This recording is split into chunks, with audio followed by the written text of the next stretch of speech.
Well, well, well. If it isn't another episode of the Titanforge podcast, and if it isn't Chettles, well, well, What well. up? And if it We made isn't it. Troll, What up? Well, well, well. well, well, well, well, well. And if it isn't episode 129 as well, this week we are going to talk about Mythic Plus, which is our favorite, I guess our favorite, my favorite thing. I don't know, rating favorite Mythic My Plus. favorite thing. I don't know. It's my favorite thing. It's equally my favorite with rating. And yeah, that's what we're going to talk about. In other news, the Creation Catalyst is out this week also. Tettles, what did you catalyze this week? I got some new hands. It allowed me to wear a different chest piece, a slightly higher item level chest piece, and then get better statted hands. It was a slight upgrade. I wasn't as fortunate as like some of the mage or warlock players that were able to wear a new legendary because of the Creation Catalyst. But Fortunate versus unfortunate to have been in the position where you couldn't wear the right legendary in the first place. yeah. Charles, how about you? What did you catalyze? I took a 278 piece and upgraded that to tier and replaced the 272 piece. So 6 item levels. Not bad. I did 13 item levels, no big deal, and Good. bought a BOE 278 for a new slot as well off of it. So I got two 13 item level upgrades off of it. So Dang, that's a good deal. it either of you only cost me catalyze 1.9 a- mil. No. Oh. Okay. So how much gold have you spent now on BOEs plus legendary crafting This expansion? this patch? This For my patch? own character or for my Yeah. guild? Because I've been on and Oh. off hours like checking the auction house and I've scooped up some nice avoidance pieces. I'd say for your character. For my character, I've spent 3.5 on BOEs and then a couple 100K on legendaries. Yeah. Spent 0 on BOEs, and I spent 750K on legendaries. Yeah, my guild has spent I think about 25 on BOEs total. This Holy fuck. we came in with a war Actually- chest of 40. We're not in debt. We're fine. I actually spent I think I've spent close to 50K because I had to do the crafted 262 pieces. I Oh, had yeah. multiple of the. I had to get one of the rings remade with avoidance on it because I was getting shit on Anduin, by the way. This isn't a tip of the week. This is just like really, really big though. If you have like a 262 crafted piece, or if you don't have one and you could put one on, craft one and make sure you get one with avoidance. And if you use the avoidance, it comes with like a heal proc instead of that pick up the orb thing. But it's a lot of avoidance. It's like a 4% DR against most abilities that kill you in the raid. And yeah, it's 262. It can be socketed. Rings and jewelry, they'll just be socketed always. So really big. Everybody should basically have one of those. It's really, really good. Yeah, my whole guild put that on each character on Heroic Week, I think. With everyone had just like a nice little 3% avoidance from it or whatever. And it was a little bump in defensive power. Yeah, if you're ever doing Jailer, every single thing that kills anybody is avoidance mitigatable. So very, very I'm on big. Anduin, and I'm getting shit on by the Hopebreaker right now. That's just the And I'm dot, like, right? Or are you talking about the upfront hit? That's the upfront hit. The dot's the domination word pain or whatever it's called. Well, Yeah, the Hopebreaker leaves a dot on you as well, right? A ramping dot over the upfront- phase. Well, the upfront hit is Oh, yeah. fucking owning me How about that? too. Like whenever, because I'm Kingsborn too, and like Okay. I have to do a knock, and so like I'm not like close to the group or anything like that, and so I have a chance to die. Yeah, while you're running out and not getting healed. That was a problem for us as well. We fixed it by having a warlock do that job. Oh, I just got fucking enough avoidance to where I don't die. That works We too. just killed that boss last night after 130 pulls, and man, that was a grueling fight. That was definitely an end boss before it was. That's spicy. 130 pulls put is in for this insane, team. by the That's way. not bad. Yeah. That is, Yeah, we're on fire. We killed Halandris in 97 pulls, and then Anduin in 130. We were gonna kill Anduin in like 170. That was us as well. But like that fight, the mechanics were so wild for like 9 minutes straight, and then you get to phase 3, and it's like Yeah. one mechanic. phase 3 is just like please don't end, please don't know, I don't want to have to get back here. Yeah. That fight is wild because I think it's a really good boss. I fucking hate doing it personally because I have to do so much garbage on that fight. Yeah, there's a lot of boomkin work to be done on that Yeah, fight. like rip thread off your tank on the monstrous soul every intermission. That not every intermission. That happens sometimes. Luckily, Tettles doesn't have big problems with ripping threat due to. That's, dude. I fucking wish. I'm getting bopped and I still will rip threat occasionally. And I'm like, I want to fucking die in Minecraft. See, I do the same thing when I lose threat on the other end. All right. My desk. Let's start with our M plus discussion then, which we're going to start off with talking about the seasonal affix encrypted. How have you guys been enjoying encrypted keystones? Trell, how's your overall vibe on the seasonal affix been? I think it's very, very fun. I think it's really not intrusive. The only thing that's kind of a bummer about it is that every pack that has the relics or every boss on pull is a little scary if there's upfront damage in the boss fight or in the pack, because the whichever relic pulses AoE damage starts to ramp up at higher key levels and hurts a little bit for just like 5-6 seconds. If the group knows to kill the relics, then it's not a problem. But that's the only downside, and that's the only intrusive part. Everything else about the affix is like perfect in my opinion. There's a lot of choice. You can get 3 different really good effects. I mean, I guess 2 different really good effects. Vi isn't that good, but yeah. The only thing is, like, you got to have someone in the group that's able to focus a mob for like 2 globals and then do their full damage on a different target. Like Arcane Mage, some other specs like that can't really help with relics. You know, that's the only downside. Tettles, how about you? Have you been enjoying keys this season? I think that overall the seasonal affix is pretty fun. It's not something that personally satiates my appetite. Like, it's not the reason that I'm doing Mythic Plus. Like, if I was going to do dungeons, it's not because, the seasonal affix owns. But I think it's non-intrusive, like Charles said, and I think it's a Mythic Plus players who like want to push keys. It's really good for those kind of people.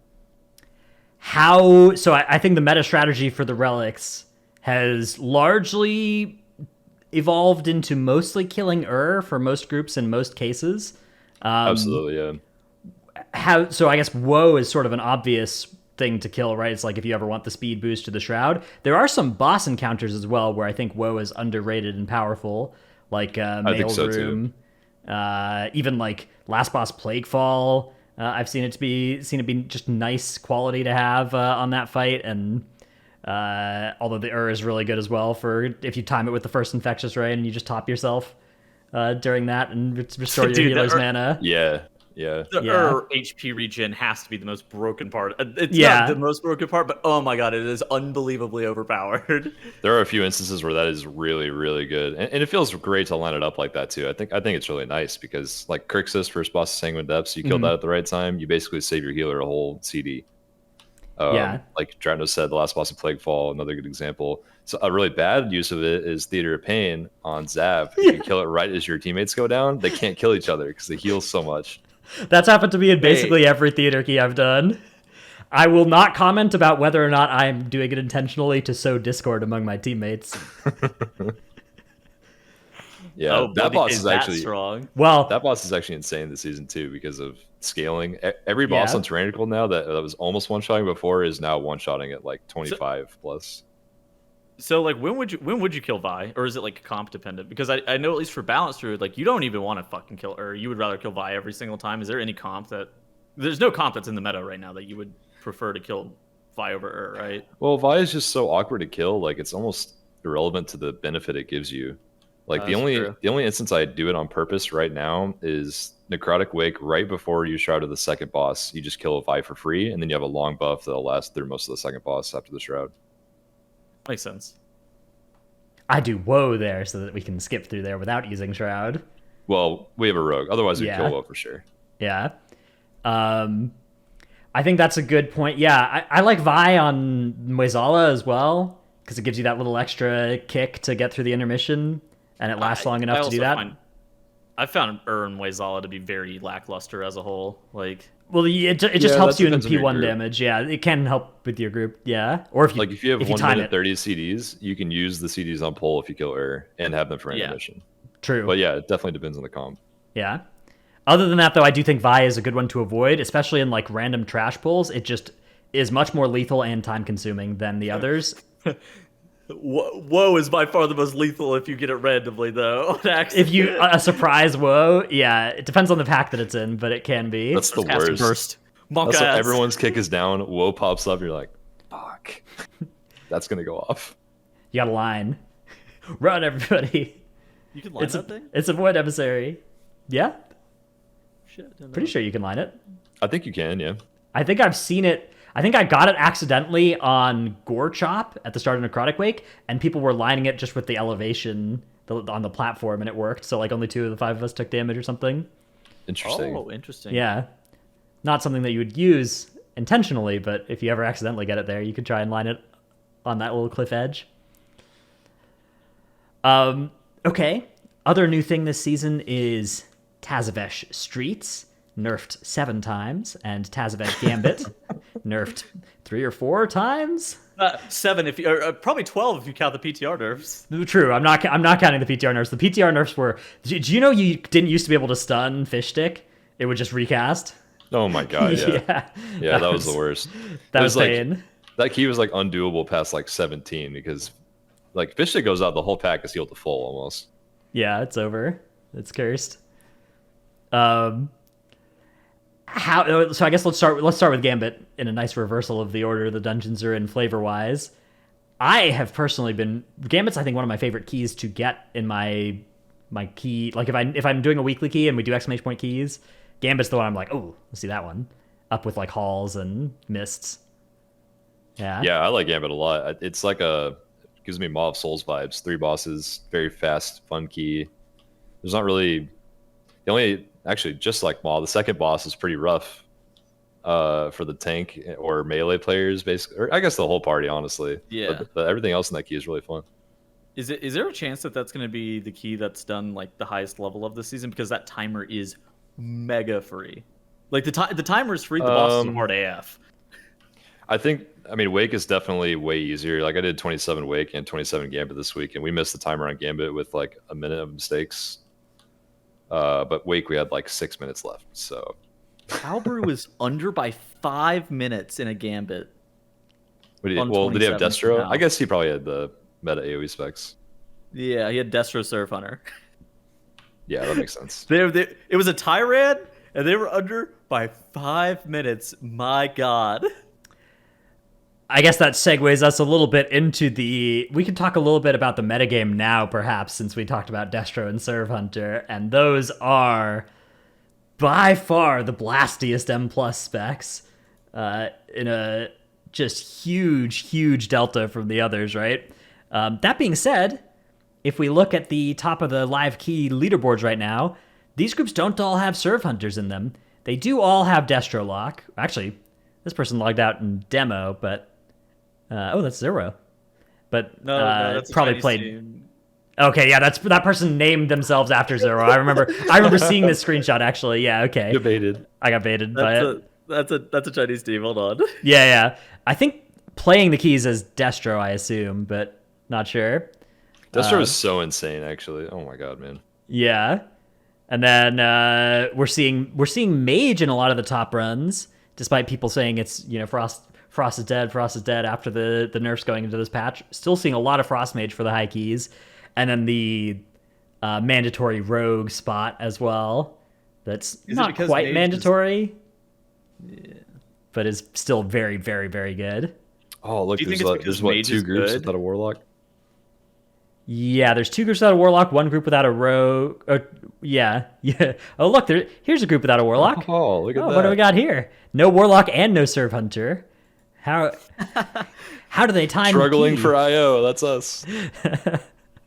Damn, that's a lot. That's a lot of Holy Paladin that I thought I wasn't going to see this season. By the way. Yeah, Holy Paladin's still alive and kicking for sure in the live key metagame. I don't know. I mean, the meta, it's quite good, I would say. Like tanks, healers, and DPS. Okay, DPS are having a little bit of a like. Okay, I was about to say. Like obviously but like even I mean people say Destro and Serve Hunter, but like okay, there's not a Serve Hunter in every group. There's a Warlock and a Rogue and a Mage in most groups. Like this comp is usually groups are dropping one of these 3 tops for something else, right? So that part Yeah. of things isn't great. But like, I don't know if you look at the healers, right?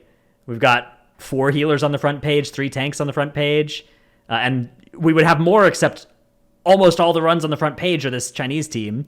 So that's just that's like monopolizing the spots up here. But if we looked at like the by IO or whatever, if we look at people by IO, right? Like this is a nice rainbow. Yeah. This is a very Lots of nice colors. rainbow, right? This is exactly what we hope to Oh, that's see. an H-Priest. That's a Rusted Druid. Oh, shit. Yeah, exactly. Like we can look at this. Actually, we can do it by role so that it becomes a little more clear. Okay, so here's tanks. You have to go down 13 ranks to find the first warrior, and you have to go down 34 to find the first druid. But you know, that's pretty good. That's a lot better than most other seasons. Most other seasons you don't see. Tanks were already It's not good even last that close. season, but healers, like look at this healer. We've got 4 different healer specs in the top 6. I don't actually, and the priests are 2 different kinds of priest, right? So You're it's not finding a disc. Yeah, we're You're not finding a disc here. That's fair. And then where's the top Mistweaver? Let's investigate. Let's Maybe we go should. on a little hunt for a teal class.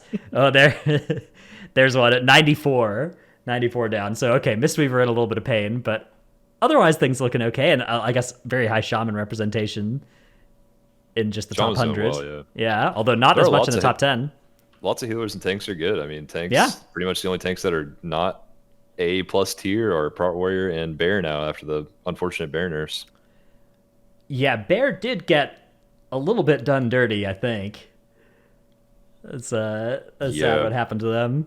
I mean, it's kind of sad too because I don't think they were going to be able to live super high keys even with the tier set before it was nerfed, and now they just don't have any damage to like progress them to that level anyway. So it's like, oof.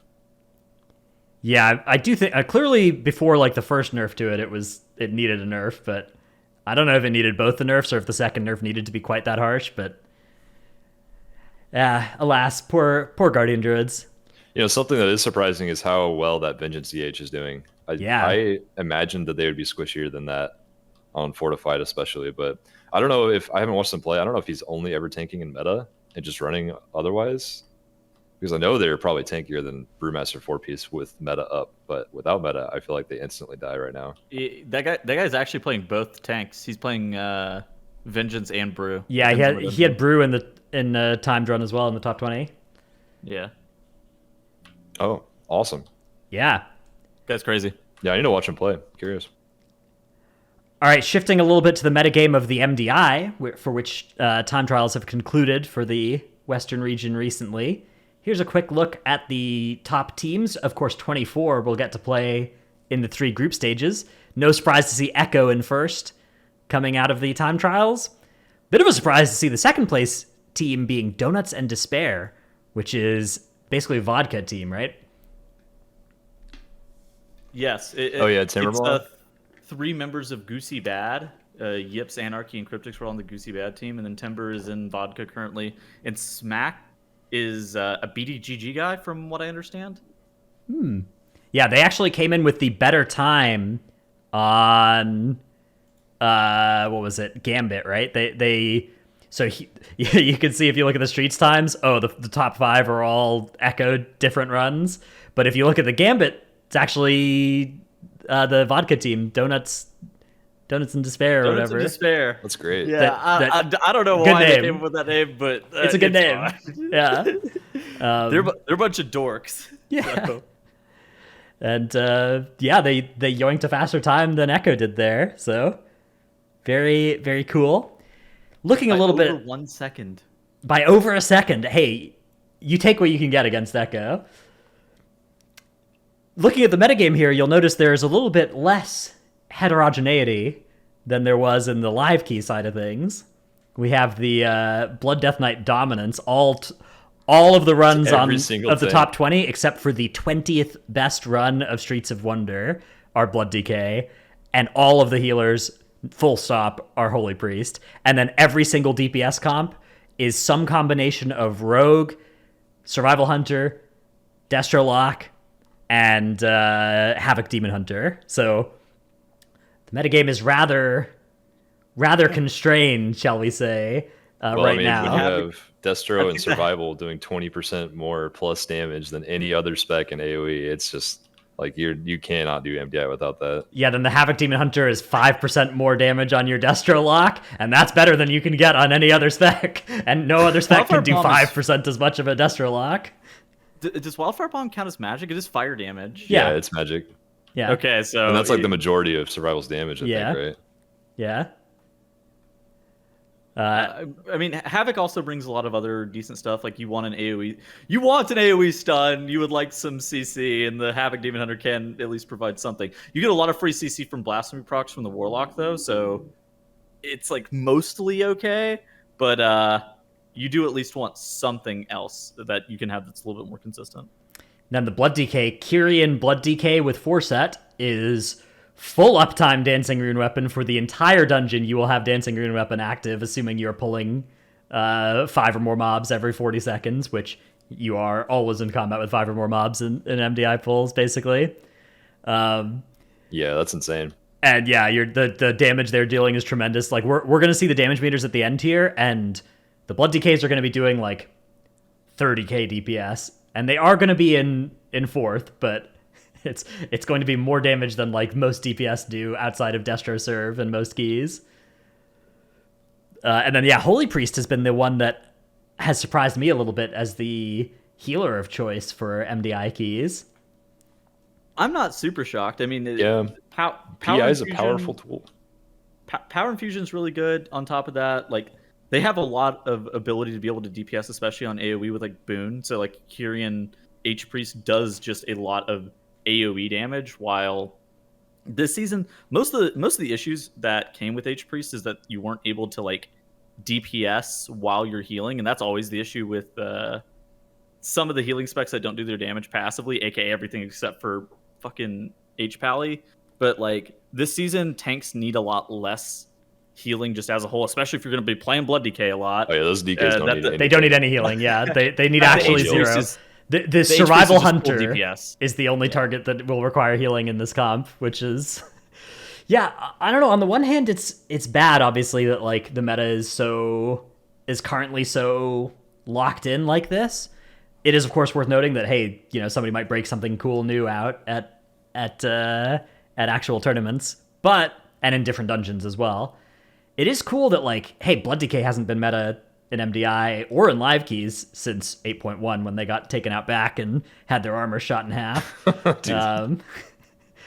Then Holy Priest has never been meta in MDI. Survival Hunter's never been meta in MDI. Destro Lock, you know, it was Halls of Atonement for last season or whatever, but you know, also basically never been meta. So a lot of new specs this season, but probably not going to be a huge amount of new specs from weekend to weekend unless some specs, such as the Destro Lock, get perhaps a targeted adjustment to their AoE damage.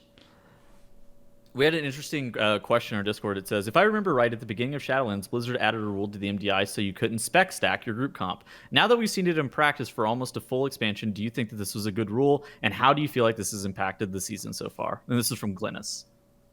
Well, we would definitely see multiple Destro locks. Yeah, we'd this see 2 season. Destro locks probably. Yeah, Maybe even 3. I think the spec stacking rule is good. I don't think it's like, so, you know, if the world was just full of me, I wouldn't want it to be there. But I don't like it when I think whenever we saw like the triple hunter comp or whatever, the triple rogue comp, like those sorts of things, the lack of like diversity in the comp, it wasn't actually something that made the competition any worse, I don't think, but it made the conversation around the competition much more annoying. And so I think it's a pretty low cost thing to just make it so you can't spec stack, and then we don't have to talk about it anymore. It's yeah. I don't know, back then the like triple hunter thing, it was kind of like talking about the 16-hour thing during Race to World First, where it's just like, man, I don't want to talk about this. Like I have talked about this for full days of my life now, if you add it all together, and I don't want to anymore. Get me out. Save me from this. Yeah. I don't want to talk about it ever again. Yeah, it's Yeah. just nice to have like different utility from each different class or spec too. In MDI, like when you play with triple hunter, you know, you had like only binding shot was the only utility you had basically. you don't have any options for AoE stuns except for tank and healer, you know. But when there's 3 unique DPS classes, it helps a lot with that kind of thing. Mm-hmm. All right. Good. I do think it's been a good rule though. Just Yeah. ending that off a little bit. I think so too. I think that it's for a while when it was unique classes, I didn't like that because that's like that randomly hosed random like tanks and healer cool spec picks. But now that it's random specs or unique specs, I think it's good. Okay, so last thing I guess to talk about is just like what are we expecting to see this season? Are we expecting to see? I guess let's just get our predictions for what is the highest keystone done in season 3 of Shadowlands expansion. Is there a TGP this season? Oh.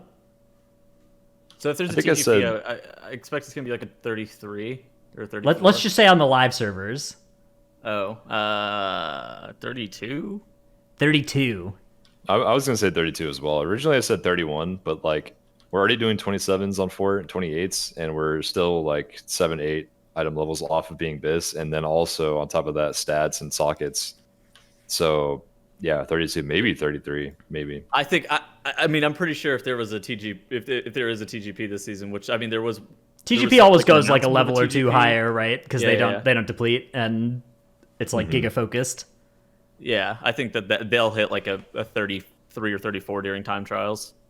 I think it'll depend on if they pick Necrotic Wake as a time trial dungeon or a TGP dungeon, or if they just leave it on the sidelines.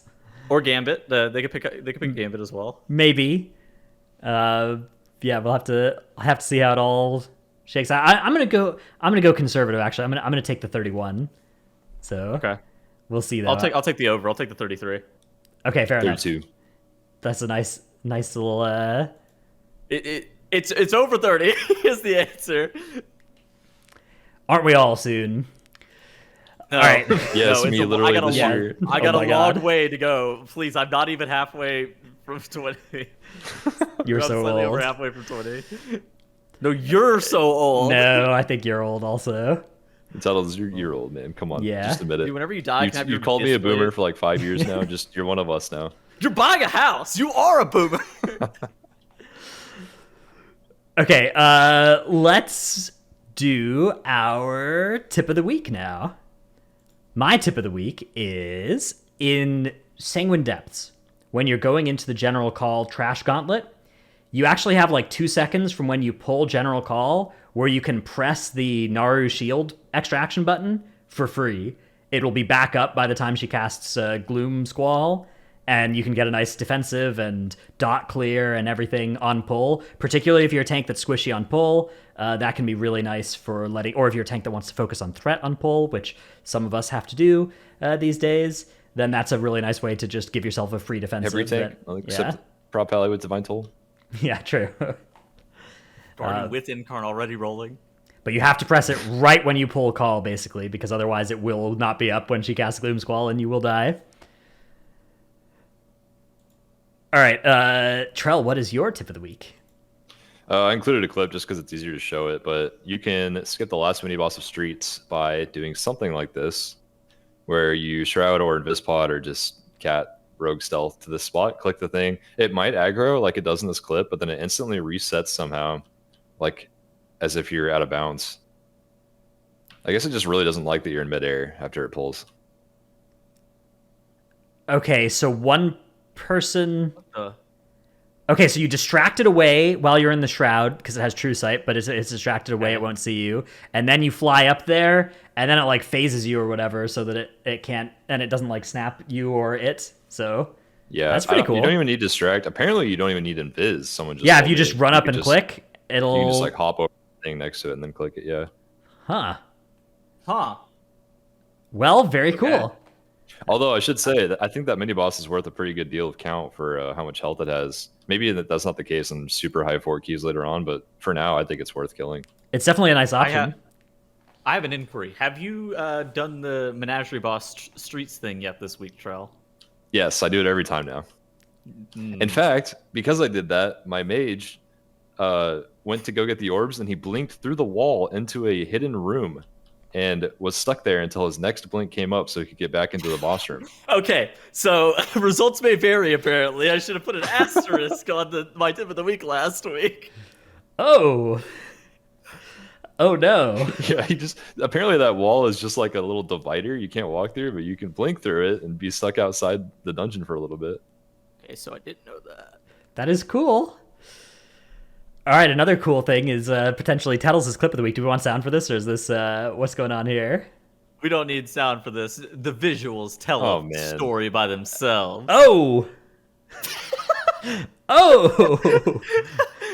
And at that moment, Trell realized that he was depleting the 25 Theater of Pain as the Oh. boss reset. Dude, there's not even there's a wall there. There Like, should you can't do Yeah. There yeah. is a wall there. There How is did a I wall do there. that? Well, I promise okay, I couldn't so even reproduce that if I tried. I know. Have I you ever couldn't. watched? Have you ever watched some of the world records for Mario Kart 64? Yeah. So there are like these weird clips that they'll do into the wall, and they'll just like completely go out of bounds, and then Lakitu will pick them up and put them in a weird spot. You just Lakitu forgot to pick you back up, and you clipped out of bounds. True. Yeah, that was unfortunate. Although the servers did crash like 5 minutes later, so we would have depleted either way. It's all good. The servers crashed. Wait, That was what yesterday. was this? The NA servers were down for like 30 minutes yesterday. Or at least the Chicago servers. The Wait, when? There was a DDoS on some NA servers on the authentication servers, so you could stay in if you Yeah. were already on, but you couldn't log into them. Oh, is that? Oh, yes, I remember. Well, okay, I remember that because our Mystery Monk was caught offline for a long time as well. Or that was Monday. Yesterday was a different Oh. thing. Yesterday was like because it didn't affect my server, and Okay. it either affected a server or it didn't. Yeah. Yeah, Monday only was bad. The Chicago data center was DDoS apparently, and everything was down for 30 minutes. Huh. Brutal. Unfortunate. Imagine not playing on the LA data center. Imagine living on the West Coast. I don't have to imagine. I get to do it every day. That's a unfortunate circumstance for you. I apologize. All right, let's talk a little bit about the tanking situation this season.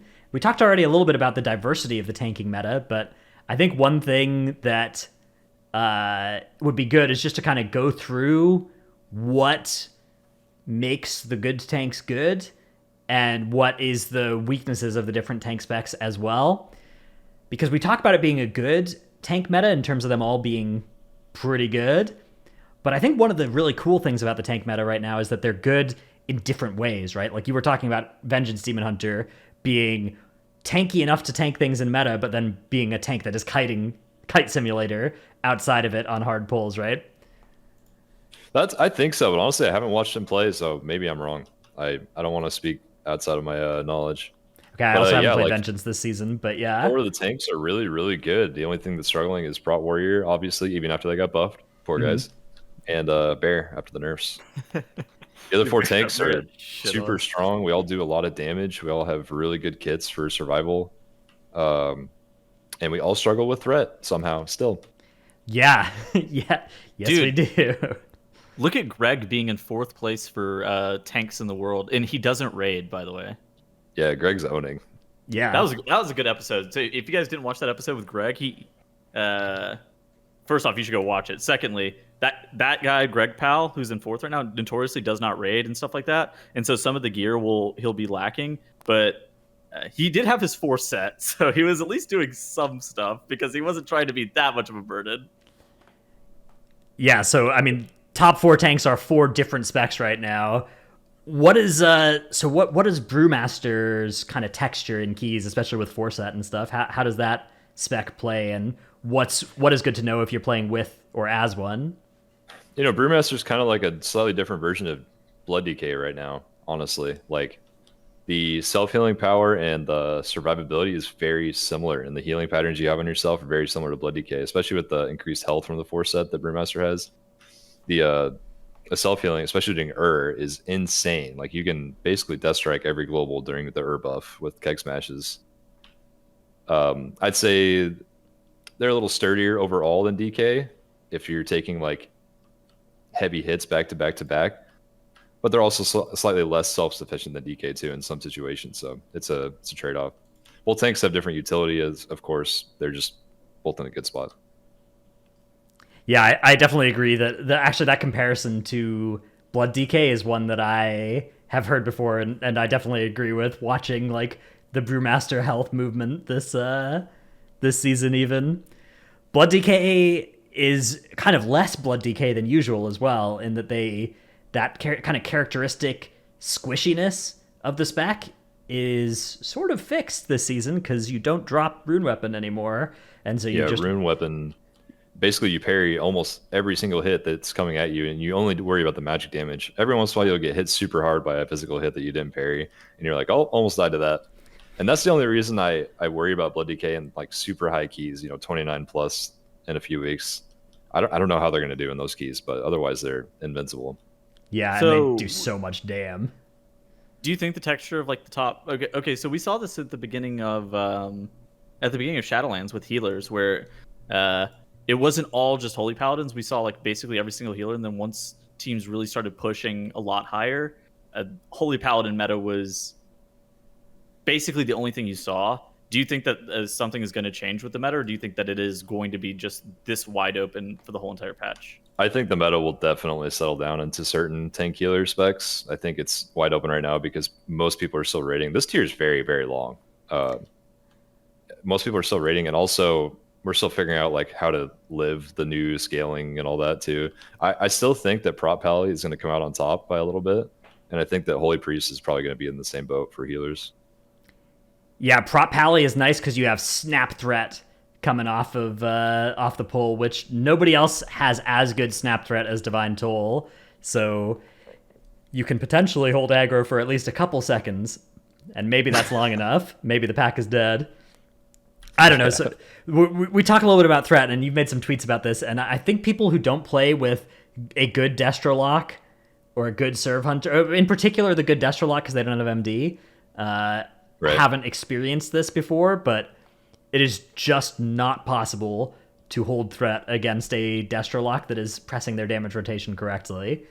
But maybe that means they're supposed to stop damage. Yeah, but I don't know. I mean, at least as a Blood DK, I can do enough damage to hold off of pretty much everything else. But the Destro on pull, it's like, okay, is it worth it to have them stop damage, or is it just they're going to kite some mobs for a while and that's going to still be worth because it's so much damage? I mean, I've heard a lot of people complaining about DK and Warrior this season as well. Those two seem like they are also that's the kind of like burst threat on pull. Those specs are unplayable because they do so much threat. No single tank in the game except maybe Prop Pally will hold off them reliably. And so you just like can't go play with people. It's just not fun for those specs. And that's like Destro Lock, Fury Warrior, probably Arms too, Arcane Mage, and then Frost DK. All five of those, maybe Ret Pally too. 6 specs just unplayable because of threat. It's so stupid. And then like the tanks that generate less threat are even worse with that. Like when you plug as a Pro Warrior or Blood DK, I think they're probably gonna have some problems too. Yeah, it is a big challenge for the season and not a particularly fun one. So if there was any, like, I don't know yet if I'm going to push keys this season. The main thing in the cons column that is maybe big enough to outweigh all the pros is literally this. Like, it is my firm belief that if a tank is in melee, doing good damage, attacking mobs in melee with them, targeting them with every global, they should not be losing threat. And I get that there are people that like the game like that. Classic, it was like that.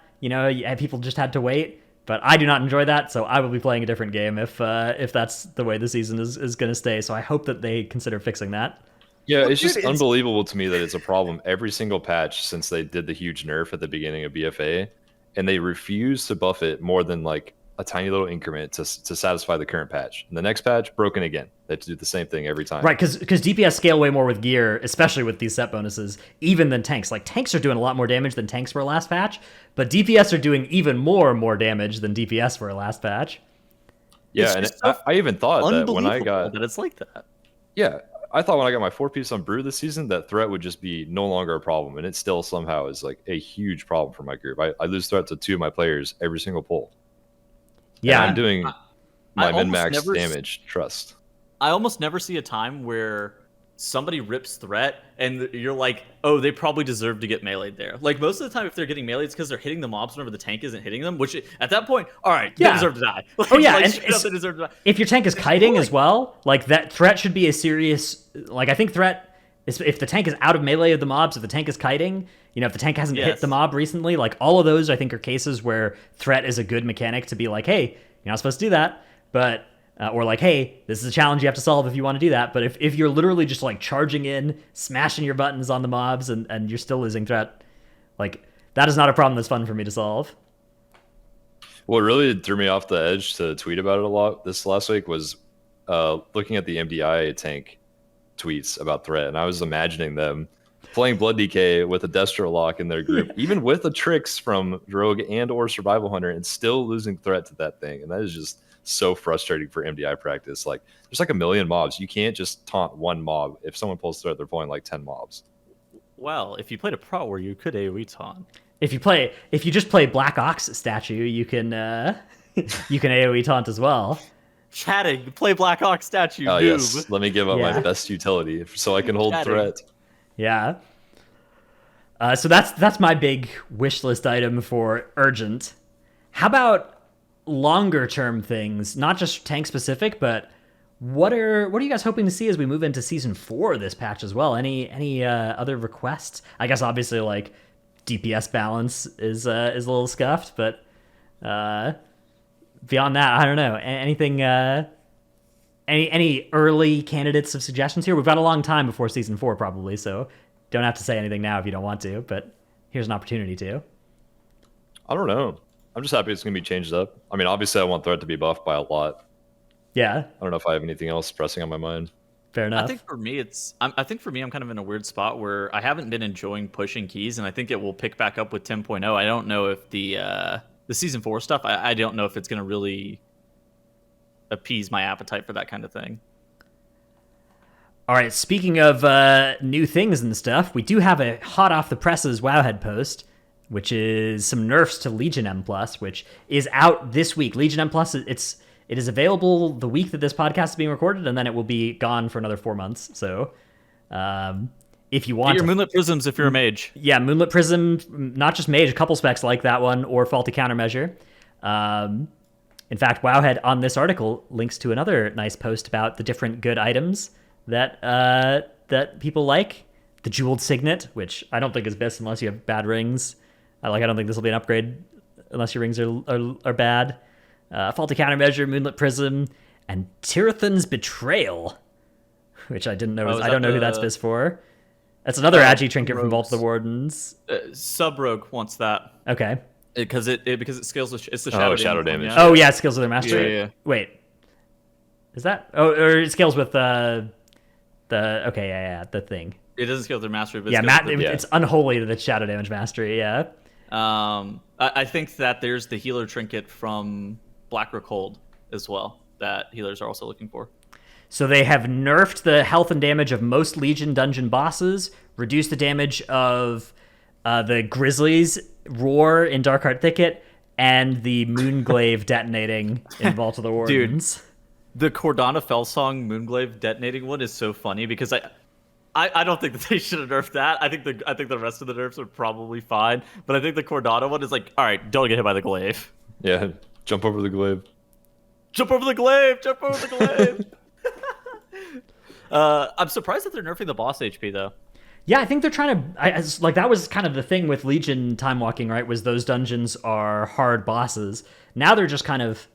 I mean, I don't know how much they're reducing the health and damage of most of the bosses by, but I assume it's maybe enough to bring them down to not being, like, hard for their level compared to Shadowlands bosses anymore. We'll see.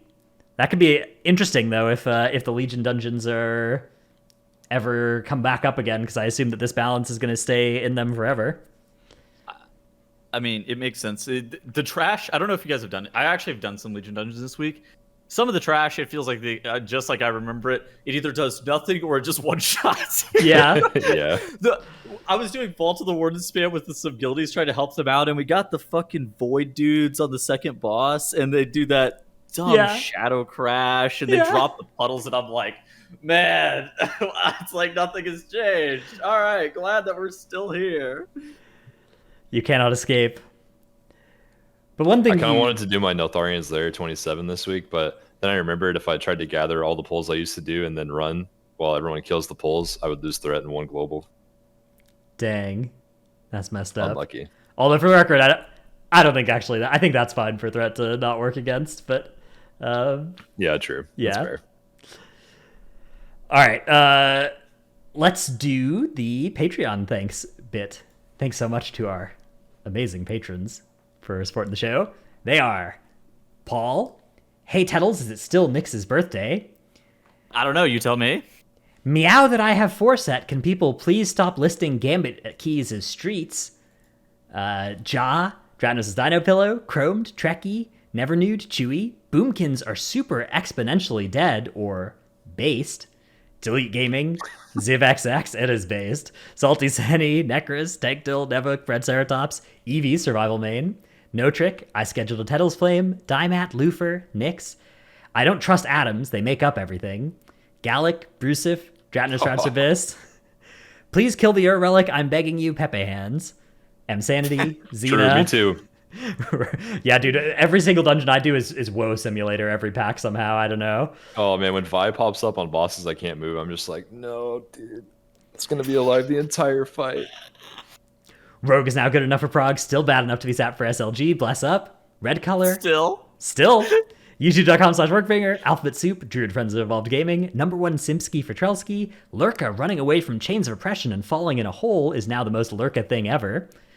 I got flamed for not interrupting in Arathi Basin Comstomp. Milk, Benil, aka YOLO Swag Crew, Sife, Pone, Windwalker Monks deal with nerfs by rolling with the punches, Wonder, and due to Sims with 4-piece, Skelly will be going back to Elemental from Enhance. Cool. Ooh. Hopefully that's what you want. Enhancement is crazy good. Yeah, Ellie's fun though too, and Ellie's not that bad. So I play Windwalker, right? Yeah. My healer buddy in my guild that plays enhancement on the side sims 4K more than me. Does he do 4K more DPS than you whenever he's actually hitting a boss as well? He sure does. Now, how much of this is enhancement good, and how much of it is Windwalker bad? Is my question.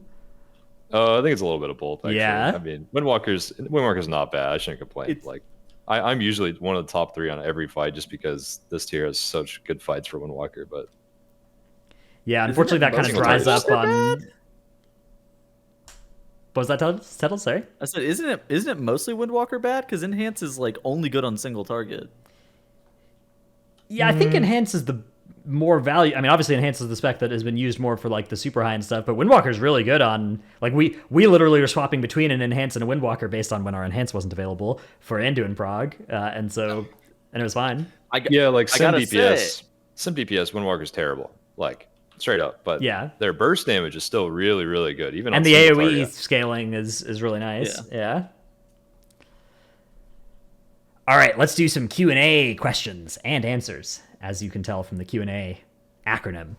Our first question comes from Itchy Legs on Discord, who says, new expansion wish list. Each of you pick 3 things you really want to see.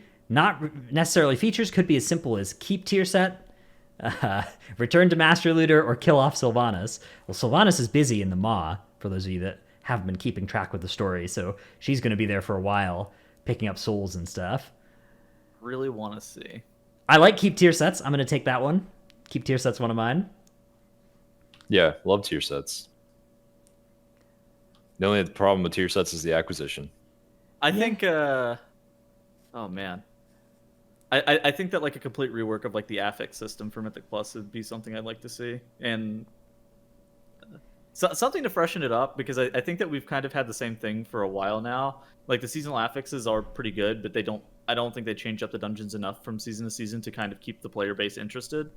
I would take that. Yeah, I like that. I like more open dungeons, less mobs like Zolramus Gatekeeper, whatever the mobs. If there's ever a mob that is just 0% pullable, I hate those existing in my dungeons. I'm fine with some being like worse than others, but those are on the level of like the honor guards in a Taldazar, where it's just like, man, why is this here? Like, I think the Dino pack in the middle of a Taldazar was like, oh, this is a dangerous pack. Often you want to skip it, but like there were strategies that involved pulling it, and it wasn't that bad, right? Yeah, some seasons that was actually probably the better pull. Yeah, Like it was actually a good option, And But, it was doable to skip whenever you needed to as well. right. So I think that those sorts of things are interesting, but I hate mobs like the Gatekeeper in Wake. I think a complete redo of like loot specifically is at least on my docket, because I feel very passionately that the loot in this game and like the Great Vault and stuff like that, while they were better than systems that we've had in the past, I will not say that they weren't. I think that there is a long way to go for loot and rewards in this game currently. I'll take player housing as my next one. Really? You actually want player housing? Oh yeah. Dude, I want player housing. I want furniture craftable by all the professions, and recipes and furniture that drop from all the old raids and all the reputations. I want, a cool house that I can go and sit in between raids. So you can set your Hearthstone different directions. Yeah, set my Hearthstone in my house facing optimally out the door. It's going to be a cool gamer mansion. How do you feel about G-posing? What is G-posing? I don't know. It's some Final Fantasy. Should we ask? Okay. It's some Final Fantasy thing. I don't really know. And then I don't know if this is 3, but I'll take also keep the raid fights just like Sepulchre, the first ones. Maybe space them out so that there's more frequent raids with not quite as many brutally hard bosses, but raid design, chart with upwards trend. Dude, what is Blizzard supposed to do about like content pacing? Because like the pacing that we have right now is not it. Right, they're supposed to do it a little faster. Okay. Happy to help. Happy to clear that one up for you. But do you think? What if they can't, from like a developer perspective? Like, what if they like reasonably Well, can't? the thing about Sepulchre is like Sepulchre has sufficient good bosses that like I don't know if they just took some of those good bosses and put them at the end of a raid in like 6 months or whatever, like that would work. There'd be like Sepulchre had 2 raids worth of great boss encounters, so just space them out a little bit so that it's not one mega long raid, but it's like 2 regular long raids. I don't know what you're talking about. I really enjoyed the mega long raid. All right, our next question comes from Twitch chat from Taboo34, who says, do you guys think this tier is going to be longer than the previous tier? This tier is going to be longer than the previous tier. I think it's much more likely to be about the same length as the last one. So I assume this means like how long this patch cycle will be. Maybe Probably. They mean... Because obviously, like the tier in terms of the raid, like, most guilds are going to be spending way more time on progression than they did last season. The patch itself, I don't know, like if we're counting 9.2 and 9.25 clumped together, and we're counting 9.1 and 9.15 clumped together, I think, probably about the same length. Which is crazy because this is like an end of expansion patch, and it's probably if it is the same length as last patch, that's wild. Well, but there is going to be 9.25 and season 4 this time, and last I think there's a lot more content. That. Yeah. Yeah, I don't know. It's hard to predict. I assume we'll know more this. When is that announcement? That announcement is on Tuesday, right? Tuesday. So on Tuesday we will know presumably what the expansion name is, and maybe when it's coming out, or like what season it's coming out in. I hope the expansion announcement's like a 1 hour long thing, and it talks about changing the systems that are changing. It gives us like a date for beta. It gives us a date. I expect it's going to be like a 10-minute thing and be like, this is the name of the expansion. Here's the Zereth Mortis intro trailer looking thing again. Here is something you've never seen before. Water that you can walk on. Oh my god. Floating rocks. Never before seen. Oh my god. Yeah? I'm pretty sure water that you can walk on is just called ice, right? So true. That's true. I think this patch is going to be longer than the last end of expansion patch, because like they went out of their way to make a division for it already in advance, because they're working on the next expansion. They're like, what can we do to fill people's time and not make this look as bad? Which is the season 4 that we're going to get. On the other hand, last one was increased because of the Shadowlands delay, right? So...